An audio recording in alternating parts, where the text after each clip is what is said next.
Now to the eNCA Money Desk, Rupiwa Madzena joins us. Yes, Rupiwa, Sibanye is set to meet with unions tomorrow. That's right, Shahan. It looks like there might be a way forward with what we've been seeing over the last few months. So 3 months in and the Sibanye-Stillwater strike shows no end in sight. Workers have down tools over 1,000 Rand wage demands that they've been making. But the employer is not budging from its 850 Rand wage offer, which unions have rejected. And with the company's no work, no pay policy, the over 20,000 workers have gone without their wages for about 3 months now. Let's unpack this further with James Wellsted, who's the spokesperson at Sibanye-Stillwater. As always, James, thank you very much for your time this evening.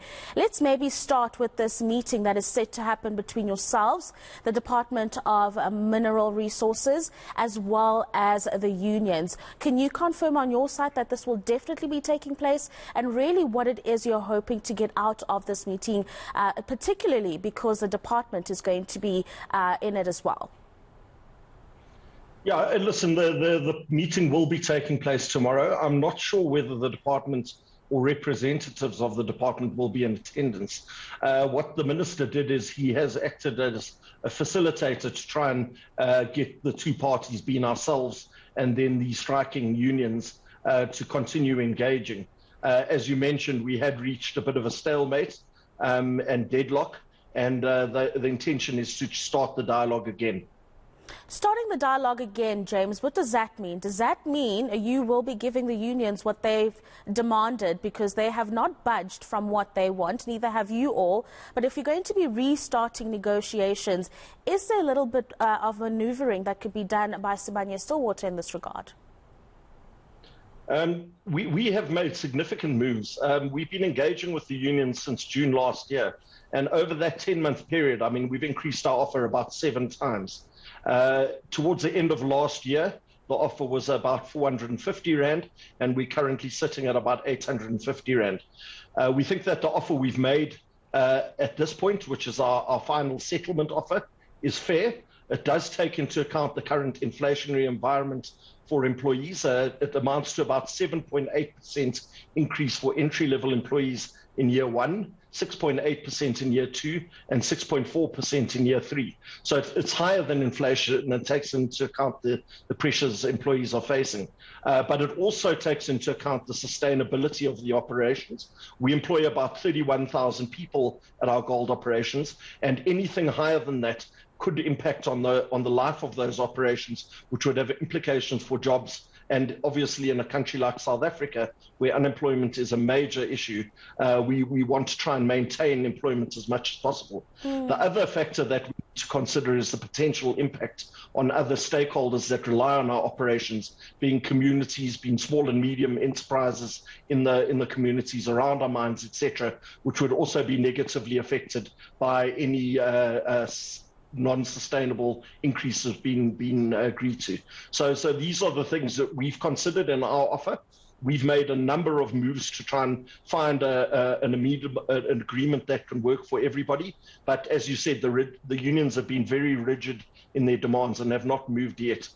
No, absolutely. So when you start, I don't want to call it fresh, because I suppose it'll be continuing conversations tomorrow within your meeting. You will stick to that particular offer. I just want to clarify that before we move on to other parts of this conversation.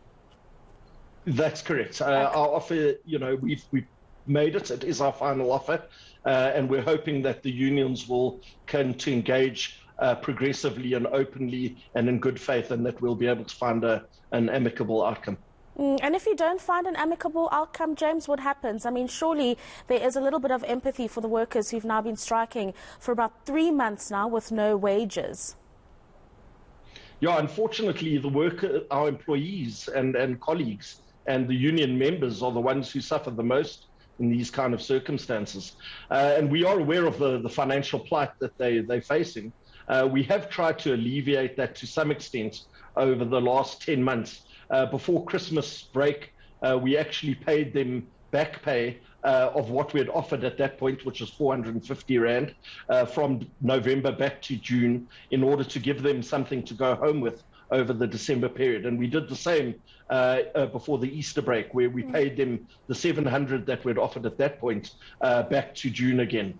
So we have tried to assist them through the period because we know that the strike's not in their interests. It's not a popular strike. Before the strike began, some of our operations, the union members actually voted to not go on strike.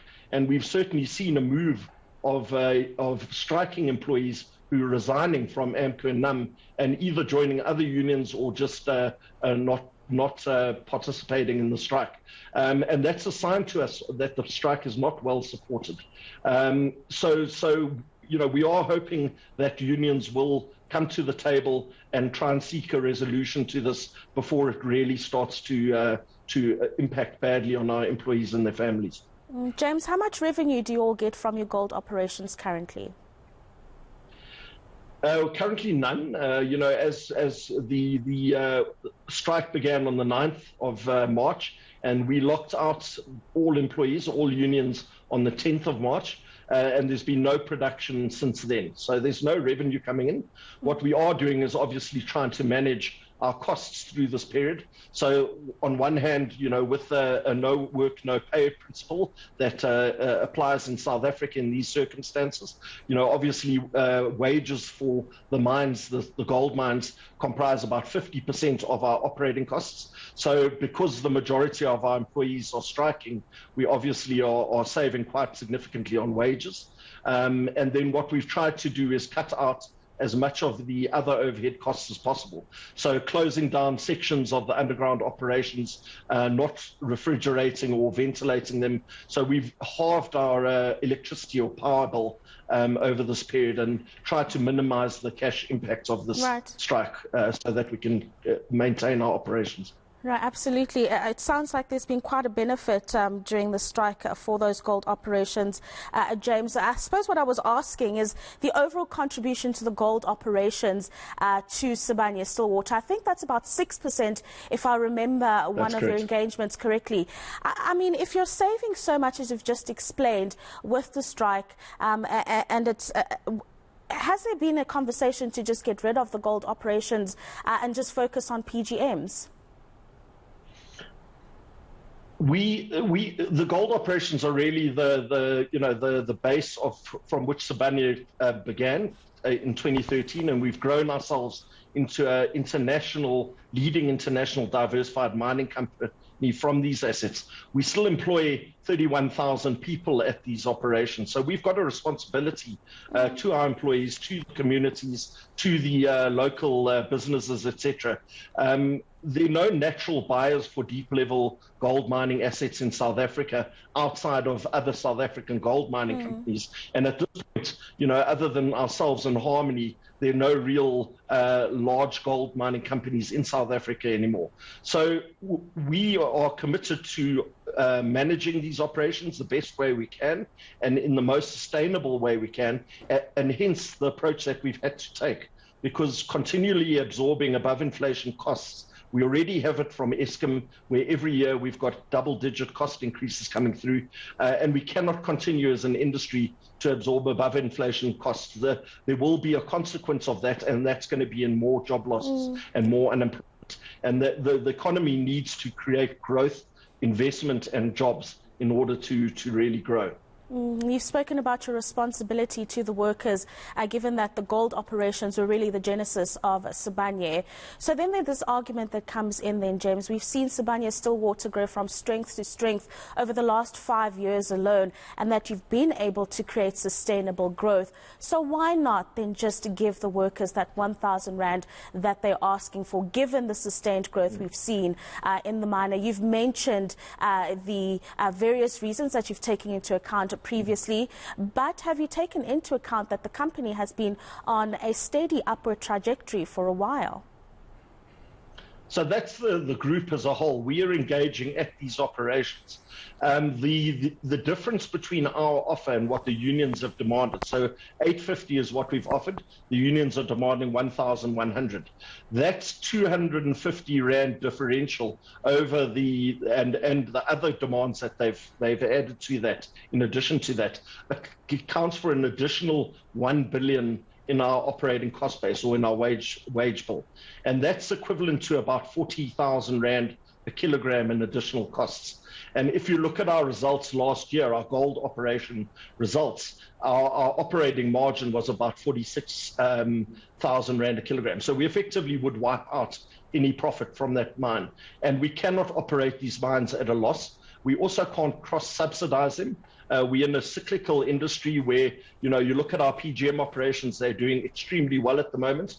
But 4 years ago, the PGM basket price was 13,000 Rand an ounce. It's now 46,000 Rand an ounce. But with the war, with the ongoing COVID, with all the global uncertainty, economic uncertainty, we don't know exactly where these prices are going to go in future. So we need to try and manage what we can manage, which is costs, and try and ensure that we have sustainable businesses that can continue operating and provide employment through the cycles. So that's the challenge for us as management, and it's not as easy as just giving in this time or the next time. You know, we need to manage it as a responsible management team for the benefit of all stakeholders.